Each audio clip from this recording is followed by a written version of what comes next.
Olá, bom dia. Atrasei um pouquinho, né, pessoal?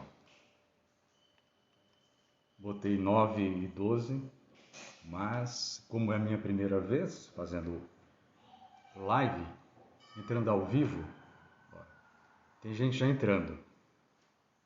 Tiala querida, vou ensinar para você aqui. Primeira vez. Muito bom, querida. Obrigado, viu? Você está me ouvindo? Luciana Figueiredo.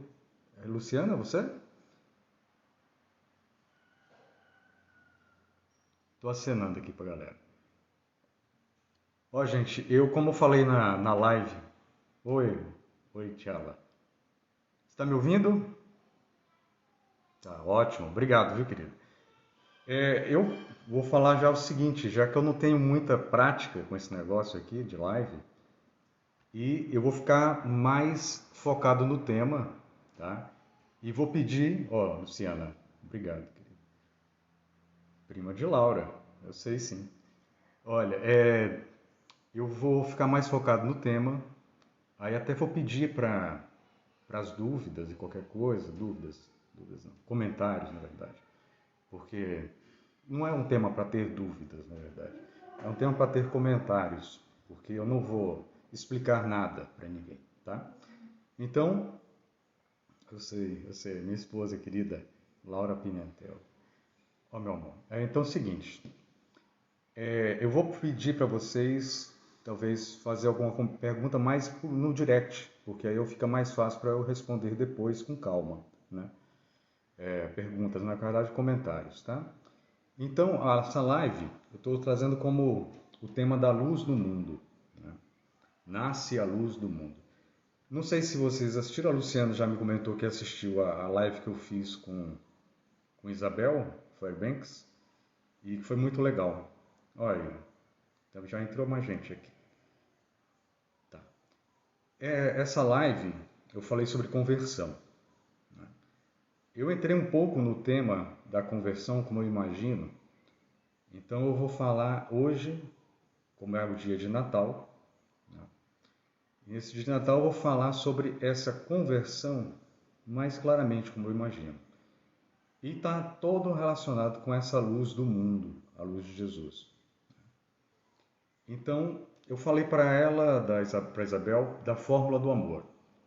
Essa fórmula do amor é uma coisa que eu inventei, vou dizer, inventei da minha cabeça, dos meus estudos, mas é cristão, sim, querida. Cristão. Das minhas pesquisas e tudo, das minhas observações, meus estudos da filosofia, principalmente de Ortega Gasset, né? E que é a questão da atenção. E essa atenção que o ser humano tem que estabelecer para o mundo.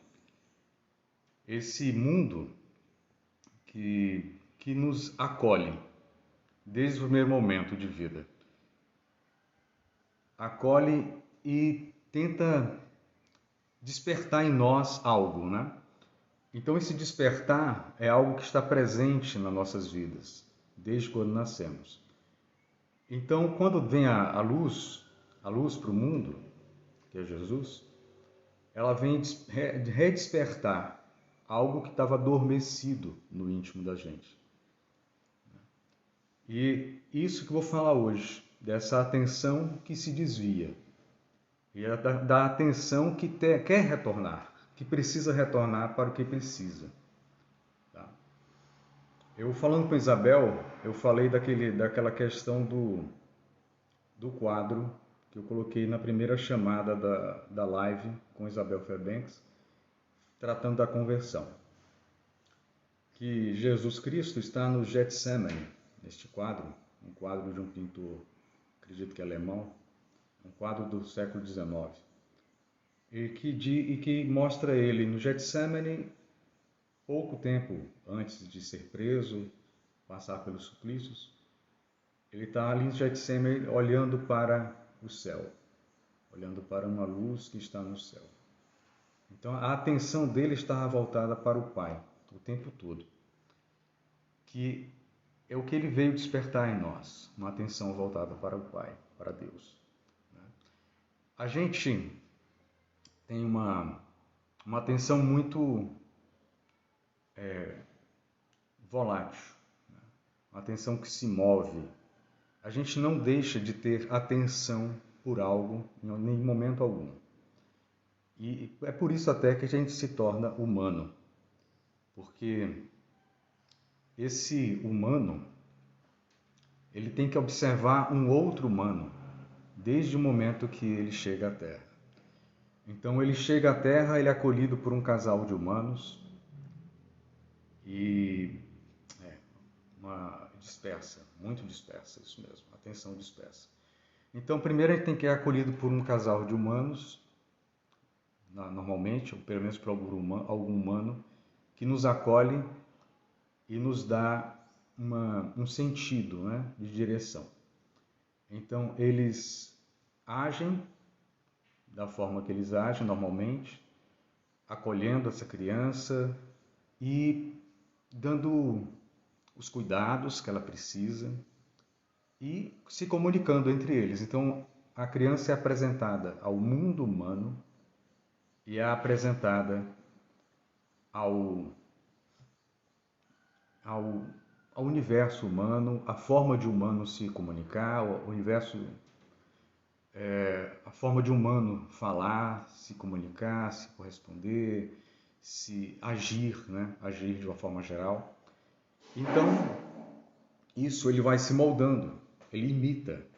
A criança tem um senso imitativo muito forte, assim como os animais. Os animais já vêm com um instinto muito forte, uma coisa que o ser humano não vem tanto, é um senso imitativo muito forte.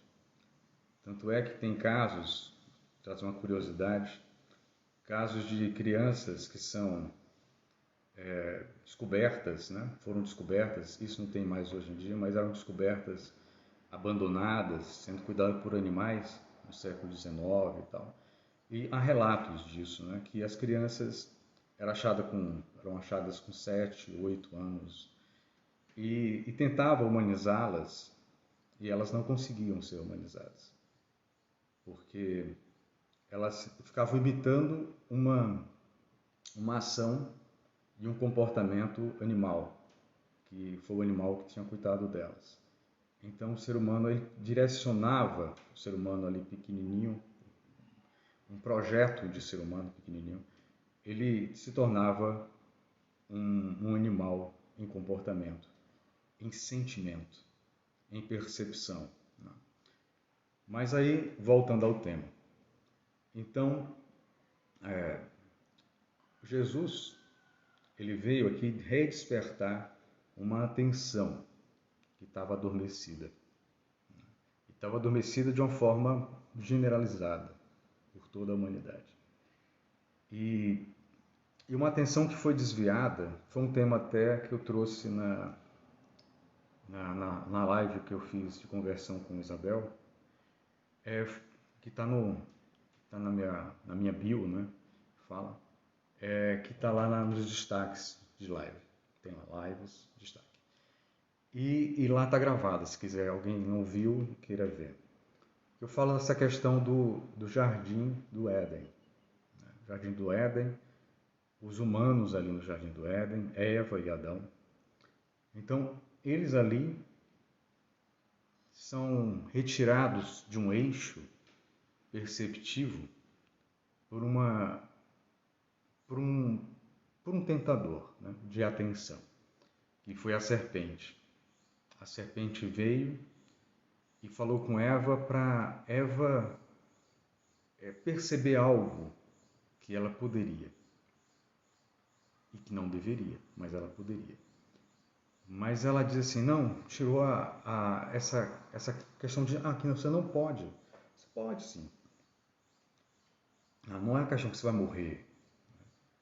Falava-se ali da morte espiritual. E a morte, quando a pessoa dirige a certa atenção para algo que não é devido, ela vai se afastando cada vez mais do alvo que ela tem que ter, que ela tem origem em Deus e volta para Deus. Então essa essa atenção, quando a serpente chega lá, o prove da árvore do conhecimento, do bem e do mal, então ela diz, não, a gente foi alertado que não pode comer dessa árvore, a gente vai morrer. A serpente diz, não, retruca, como um tentador que não quer desviar da sua vontade de desviar o outro, né? Então ela retruca e diz, não, você não vai morrer, você vai ser, apresenta uma coisa boa, né? Você vai ser como um Deus. Vai ser como um Deus, e nessa tentativa dela sentir, né? Aí vai para o campo do sensível, que é uma coisa muito do animal também. O sensível é muito forte no animal. Isso é uma visão de Aristóteles, né? Que divide vegetativo, que é a vida vegetativa, o sensível, que é uma vida que sente e reage ao que sente, e uma vida do inteligível, que é do campo do mental e do espiritual. Então, você vai ser como um Deus. Então, a Eva, ela fica curiosa com aquilo, fica desejosa de saber como era ser como um Deus. E ela prova da semente, prova da fruta e oferece a Adão. Gostou disso, olha, gosto não é ruim. Então entrega para Adão e ele prova também, né? E eles acolhem aquele desejo no íntimo deles, aquele desejo de sentir como um Deus, de ter o julgamento de si, por si mesmo, não a percepção, mas o julgamento como um Deus das coisas, do que é bom, do que é ruim. O que é bom e o que é ruim, dá para saber, né? Isso é fácil de saber, só que as pessoas, como se miscuíram muito e criaram um hábito tão arraigado no círculo vicioso, nos círculos viciosos, são diversos, então isso fez com que eles não conseguissem mais, até por eles sabem que fizeram errado ao provar aquela fruta, mas eles queriam fazer aquilo e ficam no desejo de provar de novo e sentir de novo, né? Então é uma vontade desviada para um outro lado, o desvio de atenção. A atenção já não está mais numa obra de Deus, na obra de Deus Pai. A atenção já foi desviada para uma tentativa de obra pessoal. Obra pessoal que até hoje as pessoas tentam fazer suas obras pessoais. E isso levou a um ponto que as pessoas culturalmente começaram a criar estruturas de comunidade que eram estruturas muito fechadas e criavam deuses de uma forma que protegesse eles dos outros povos. Os povos que estavam ali como inimigos, né? E queriam tentar tirar algo da cultura deles ou tentar tirar aquela identidade daquele povo, daquela comunidade. Então essa forma, ela foi se moldando, né, no decorrer da vida. Então até as pessoas chegarem a uma noção de que as coisas todas eram de uma origem única, né? Isso daí levou muito tempo, né? Até chegar a uma percepção, né, de que as coisas são moldadas para um objetivo maior que une a todos. Isso demorou muito tempo. E nesse movimento, tinha um movimento que queria despertar essa atenção e um movimento que queria desviar a atenção mais e mais para outros pontos, para obras pessoais.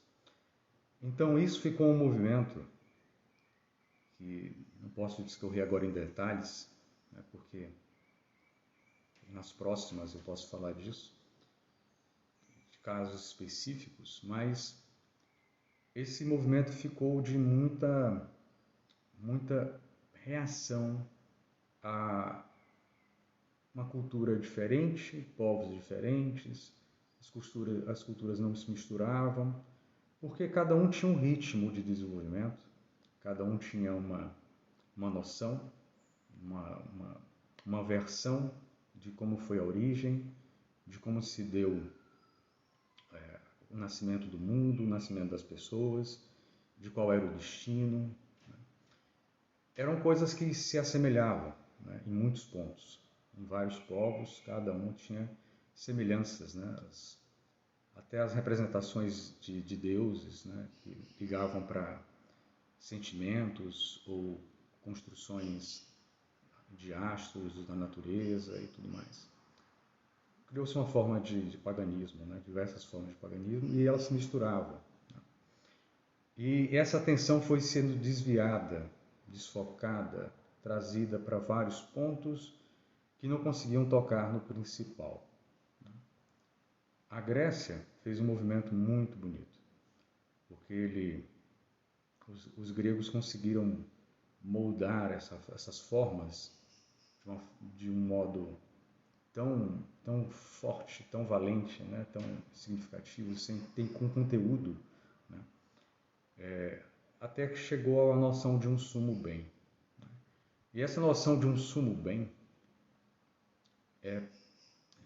tocou de novo no que interessa a todos, porque a atenção está voltada para lá, deveria estar voltada para lá. Como a gente depreende do conteúdo da obra de Aristóteles, que o humano vem de Deus e volta para Deus. Tem que voltar para Deus.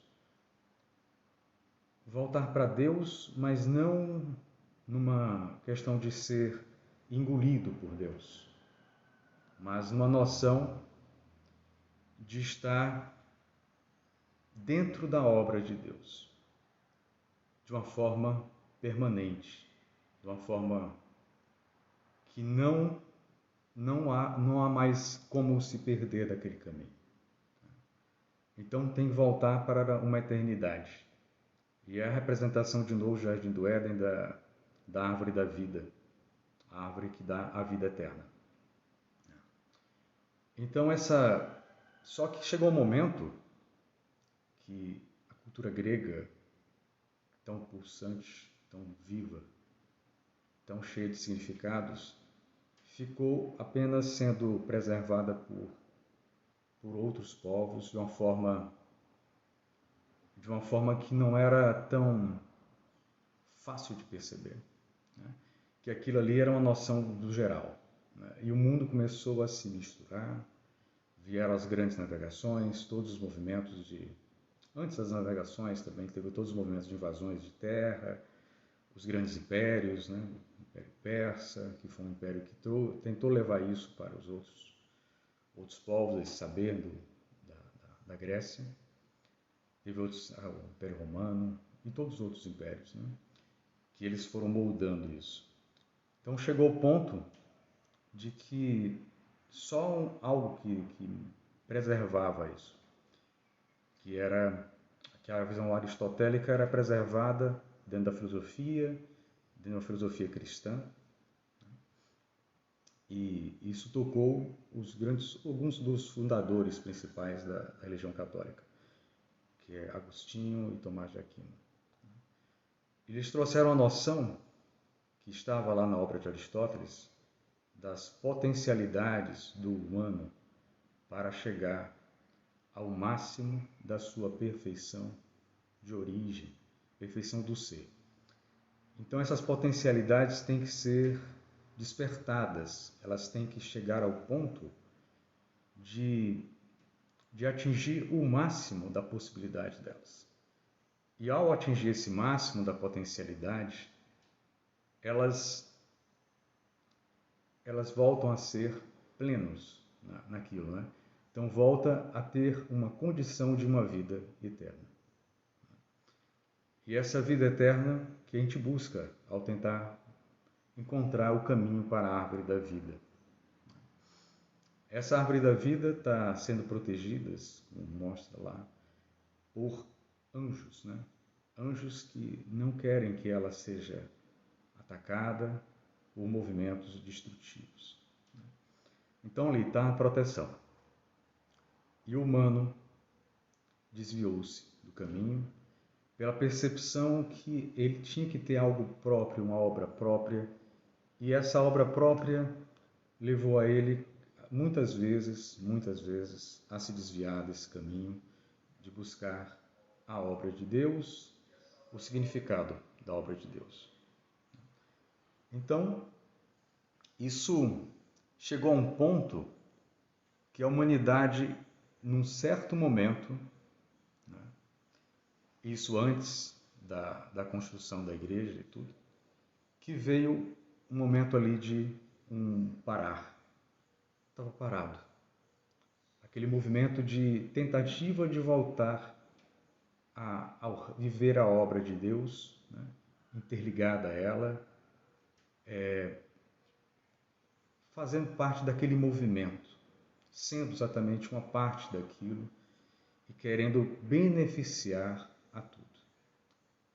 Isso é uma coisa que deve ser percebida por todos nós como uma coisa muito importante para perceber exatamente como agir no mundo. Então, agir no mundo é uma tentativa de ser um beneficiador de tudo que está em nossa volta. E ao tentar fazer isso, você vai estar participando, ser beneficiador mesmo, ser útil para aquilo se desenvolva, se torne algo pleno, né? Algo vivo. O humano, ao fazer essa tentativa de se tornar algo vivo, tem esse movimento de querer atingir a plenitude dele. E a plenitude dele só é atingida nesse ponto, né? Nesse ponto de voltar a participar da obra de Deus. Então, essa questão estava desviada. Chegou um ponto ali que estava estagnado. Não tinha como as pessoas atentarem o que era essa graça da obra de Deus, dessa graça que estava no mundo, dessa graça que toca a vida de todos nós continuamente, sem nenhuma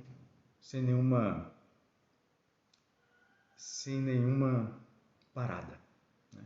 É ininterrupto, é contínuo. Certo? E esse contínuo,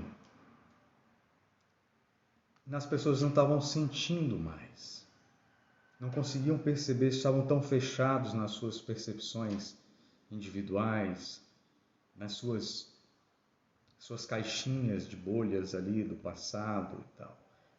E quando veio nas suas culturas guerreiras, que só queriam preservar aquilo que se tinha, que não era grande coisa, e alimentar aquilo, então veio para o mundo Jesus de Nazaré.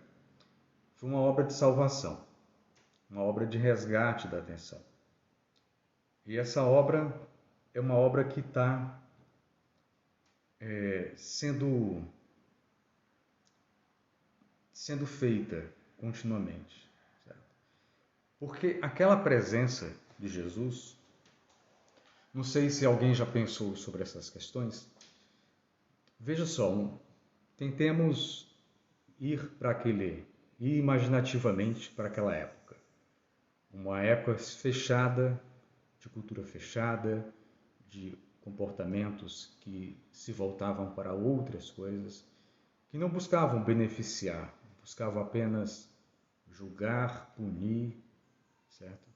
E fazer com que as pessoas, na força e na imposição, chegassem até viver algo que era direcionado como regramento. Tá? Nesse momento vem a luz para o mundo.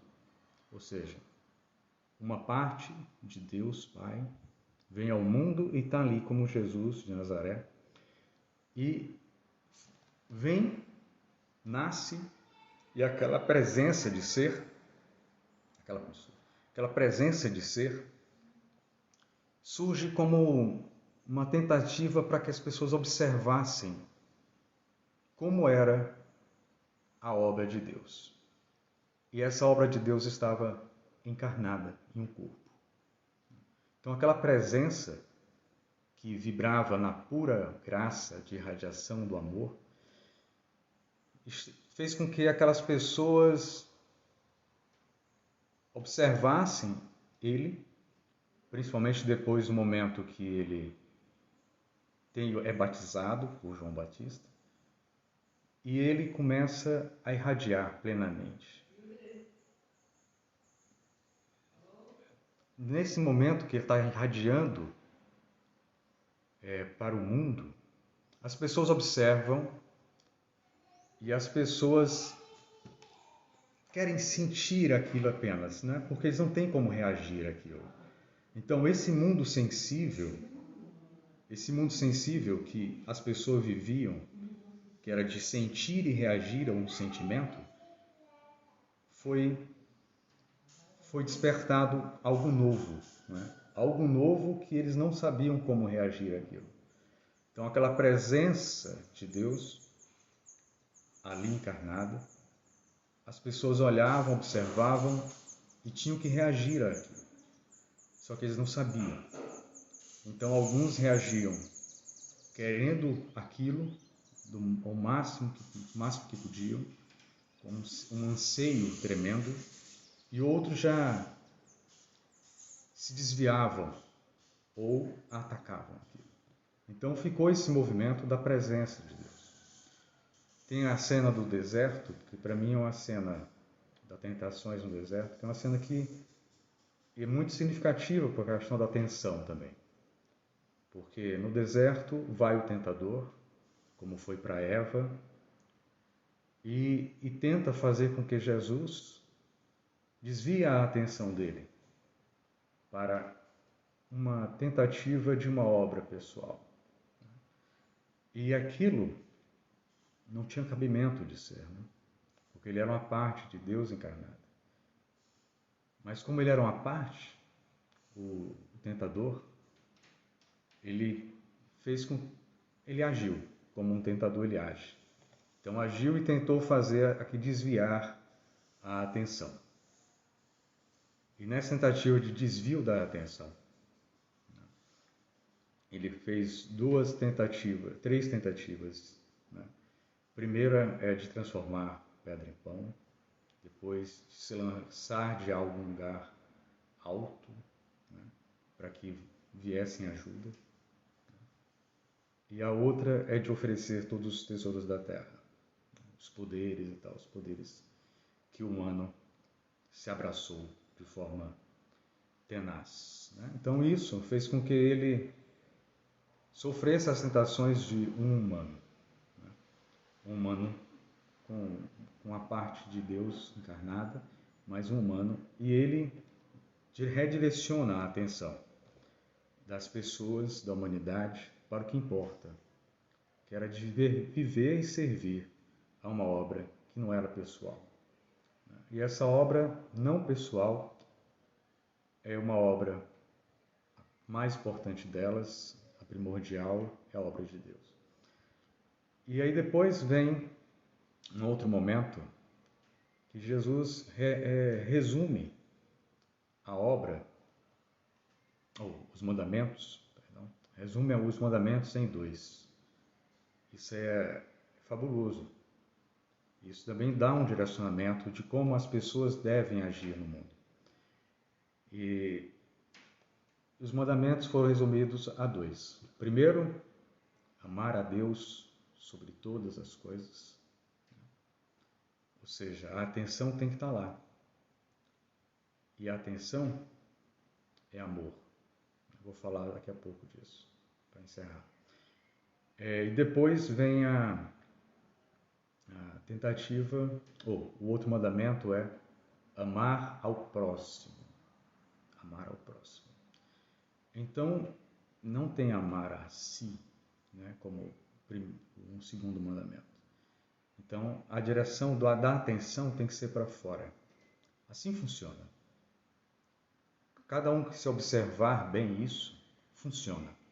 Porque essa atenção voltada para fora é uma atenção de tentar beneficiar, trazer realmente o que seja útil para as pessoas. Útil não no campo do sensível, ou seja, querer agradar, mas útil no campo do inteligível, fazer com que ele se torne virtuoso. Para aquelas virtudes que são potências descritas por Aristóteles e que são virtudes descritas posteriormente por Agostinho e Tomás de Aquino, que aquilo seja provocada para um despertar, né? Nas pessoas que você encontra pelo caminho. E a melhor forma de fazer isso é querer tentar, como diz lá o Jeb Malheiro, que é uma pessoa que eu indico a vocês seguirem, muito bom, excepcional, que ele diz que eu quero querer ser virtuoso. Quero querer ser virtuoso. Então isso é fabuloso. Querer ser virtuoso. Então essa vontade de querer ser virtuoso faz com que as pessoas ajam de uma forma a beneficiar as pessoas que estão em sua volta, com paciência, com humildade e com diversas outras. Mas esse campo da atenção tem que estar voltado para lá. Amar a Deus sobre todas as coisas, ou seja, amar a obra de Deus, amar a obra de amor de Deus e amar ao próximo. No momento que você age para beneficiar as pessoas que estão em sua volta, você vai estar fazendo o que é para a obra de Deus um benefício, uma preservação, um abrilhantamento. Então, nesse processo, você se direciona como alguém útil e agradecido. E esse movimento é o movimento que cada um pode experimentar por si e vai perceber que a vida dela vai se tornar plena de sentido. Ela não vai ter mais vontade de se aborrecer com as coisas. Claro que as tentativas das coisas que já estão em nós, como um hábito arraigado de séculos, milênios, aquilo volta com peso. É um peso que está em nós, que é descrito como o pecado original. Passando uma mariposa que veio visitar a gente.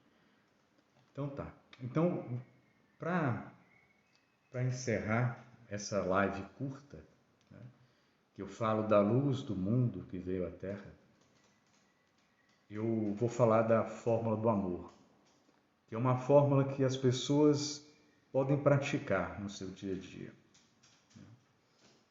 E essa fórmula do amor começa com uma atenção. Uma atenção direcionada ao mundo, às pessoas, para fora. Então, há uma gradação nisso. Então, a gente beneficiar o próximo é a segunda gradação. A primeira é direcionar a sua vontade para Deus. Então, a segunda é amar o seu próximo. Então, na hora que você direciona a sua atenção para aquilo que pode beneficiar o seu próximo, beneficiar mesmo, não agradar do sensível, mas beneficiar do inteligível, ser útil para que aquela virtude se espalhe pelo mundo, então você começa a ter algo que está mexendo no seu íntimo, se ativando. Essa imaginação ativa, né, para ser útil, ser beneficiador no mundo, faz com que você tenha um segundo momento, que que é o momento da intenção de ação. Essa intenção de ação brota uma vontade em si, em ti, ou em si. E essa vontade, ela tem que chegar ao terceiro momento dessa forma do amor, que é a ação.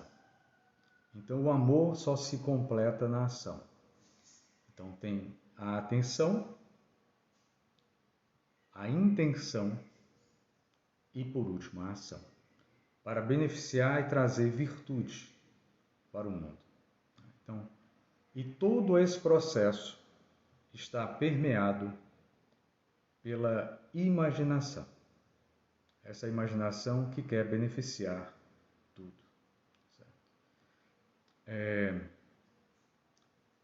A gente precisa direcionar a nossa vida para o que interessa. Tá certo?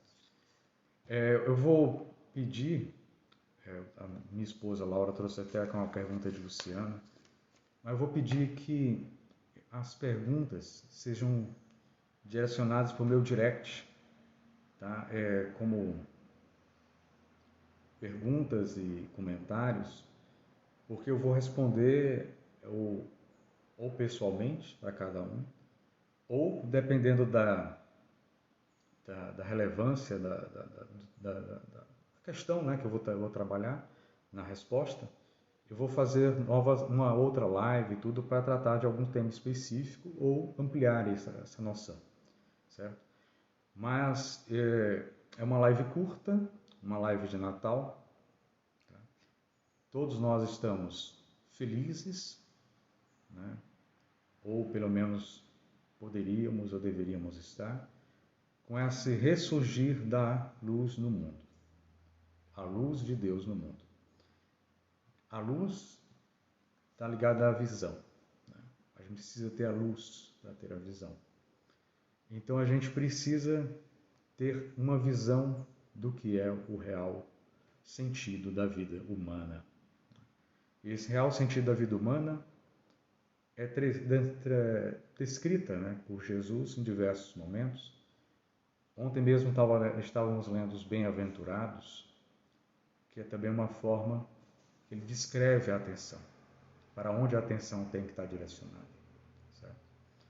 Então, eu gostaria muito de agradecer a vocês. Um bom Natal, um abençoado Natal para todos. Agradeço a presença de todos que estiveram comigo. Eu vou tentar deixar essa live gravada, nunca fiz isso. Vou tentar fazer isso. E, se conseguindo gravar, eu vou deixar lá na minha página, no meu feed, certo? E vocês podem acessar quando quiserem. Tá? Agradeço muito a presença de vocês. O amor de Deus veio à Terra na forma de um ser humano, né, que encarnou a irradiação dele, do amor, da graça, que beneficia tudo. Tá bom, meus queridos? Muito obrigado a todos vocês e eu vou tentar aqui tirar a live agora, aqui, deve ser no xizinho.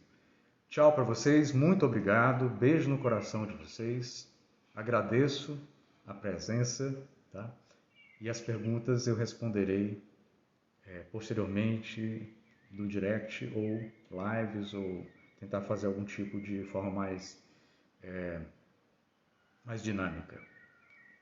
Eu tentando fazer algo dinâmico é interessante, eu sou muito pausado. Então tá, abraço para vocês.